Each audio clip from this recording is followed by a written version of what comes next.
जो होता है अच्छे के लिए होता है। जो हो रहा है अच्छा हो रहा है। जो होगा वो भी अच्छा होगा। तुम अतीत का पश्चाताप ना करो। भविष्य की चिंता मत करो। वर्तमान चल रहा है। ये वचनामृत पवित्र गीता के हैं।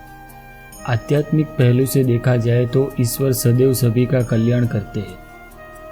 कोई अच्छा हो या बुरा, वे सभी केवल का हित करते हैं। यदि वे दंड भी देते हैं तो वह उनकी दया है। जैसे रावण को मारकर भी उसे मोक्ष दिया। दोस्तों, आप सभी ने यह लाइन तो ज़रूर सुनी होगी कि जो होता है अच्छे के लिए होता है। हम में से बहुत लोग इसका सही मतलब नहीं जानते, परंतु अगर किसी की मृत्यु होती है तब सभी यही कहते हैं कि जो हुआ अच्छा नहीं हुआ। तो फिर इस लाइन का क्या मतलब होता है कि जो होता है अच्छे के लिए होता है? तो आइए इसे एक कहानी के द्वारा जानते हैं। एक बार की बात है, यमराज अपने यमदूत को धरती पर एक औरत को लेने के लिए भेजते हैं। जब वह धरती पर उस औरत के पास पहुंचते हैं तो देखते हैं कि उस मृत शरीर के पास 2 बच्चियां होती है। एक बच्ची अपनी माँ के साथ खेल रही थी और एक बच्ची रोते रोते सो गई थी। वह देखकर यमदूत को अच्छा नहीं लगा और वह उस मृत शरीर को लिए बिना ही यमलोक चले गए। वहाँ जाकर यमराज को बोले कि हे प्रभु, क्या हम उस मृत शरीर में थोड़े समय के लिए जान डाल सकते हैं, क्योंकि उसकी बेटियां बहुत ही छोटी छोटी सी है। पिता न होने के कारण वह अनाथ हो जाएगी। यमराज जी बोले कि तुमने उस मृत शरीर को न लाकर अच्छा नहीं करा और परमात्मा के काम में विघ्न डाल रहे हो, इसके लिए तुम्हें सजा दी जाएगी। यमराज ने कहा कि तुम धरती पर चले जाओ और तब तक वापस नहीं आना जब तक तुम अपनी मूर्खता पर हंसी न उड़ाओ। यमदूत धरती पर चले जाते हैं। यमराज द्वारा सर्दी के कपड़े न दिए जाने पर यमदूत ठंड के मारे ठिठुर रहा था। उसी समय वहां से एक व्यक्ति जा रहा होता है। उसे यमदूत को ऐसी हालत में देखकर बहुत दया आ जाती है।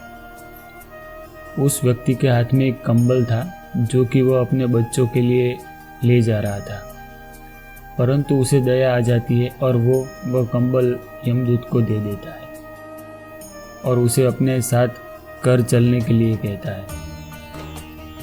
जब वह व्यक्ति घर पहुंचता है तब उसकी बीवी उसे पूछती है कि क्या तुम बच्चों के लिए कंबल नहीं लाए? तब वह व्यक्ति बताता है कि यह कंबल मैंने इनको दे दिया है। तब उस व्यक्ति की बीवी गुस्सा होकर बोली कि इस कंबल की ज़्यादा ज़रूरत इन बच्चों को है। यमदूत मन ही मन में हंसने लगा और कहने लगा कि इनको नहीं पता कि इनके घर यमदूत आया है। वह व्यक्ति चमड़े के जूते बनाया करता था और वहाँ रहते रहते यमदूत भी यह बनाना सीख गया। यमदूत इतने अच्छे चमड़े के जूते बनाया करता था कि सभी लोग उनसे चमड़े के जूते बनवाने आते थे। एक बार उस नगर के राजा ने अपने सिपाही को उस व्यक्ति के घर भेजा। वह सिपाही उस व्यक्ति के घर एक चमड़ा लेकर जाता है और कहता है कि यह चमड़ा लो, यह चमड़ा आपको कहीं नहीं मिलेगा और तुम इस चमड़े से राजा के लिए सुंदर जूते बना दो। परंतु यमदूत ने उसके जूते बनाने के बजाय स्लीपर बना दिया। उस समय स्लीपर उस व्यक्ति के लिए बनाए जाते थे जिसकी मृत्यु हो गई होती है। वह स्लीपर देखकर वह व्यक्ति बहुत क्रोधित हुआ। वह सोचने लगा कि राजा अब उसका क्या हश्र करेगी। जब यमदूत से उसकी दांत फटकार सुनी तब उन्हें बहुत हंसी आने लगी। इतने में वह सिपाही आता है और कहता है कि तुम उस चमड़े की स्लीपर बना देना क्योंकि राजा की मृत्यु हो गई है। तब यह व्यक्ति यमदूत से माफ़ी मांगने लगे। तब यमदूत बोले कि मैं तो अपने कर्मों द्वारा किए गए सजा को भुगत रहा हूँ। काफ़ी समय बाद उस व्यक्ति की दुकान पर एक लड़की आई अपनी 2 बेटियों के साथ। वह लड़कियां अपनी शादी के लिए जूते बनवाने आई थी। उन लड़कियों को देखते ही यमदूत को याद आता है कि यह वही लड़कियां हैं जो उस मृत महिला के पास रो रही थी। तब यमदूत उस महिला से पूछते हैं कि यह बच्चियां कौन है। तब वह बताती है कि यह लड़कियां अनाथ है। इनके पैदा होते ही 2 साल बाद उनकी माँ इनको छोड़कर चली गई थी। मेरे पास भी संतान नहीं थे, इसलिए मैंने उन्हें गोद ले लिया और मेरे पास बहुत संपत्ति है और आगे जाकर यही दोनों मेरी संपत्ति की मालकिन बनेगी। तब यमदूत को खुद पर हंसी आई।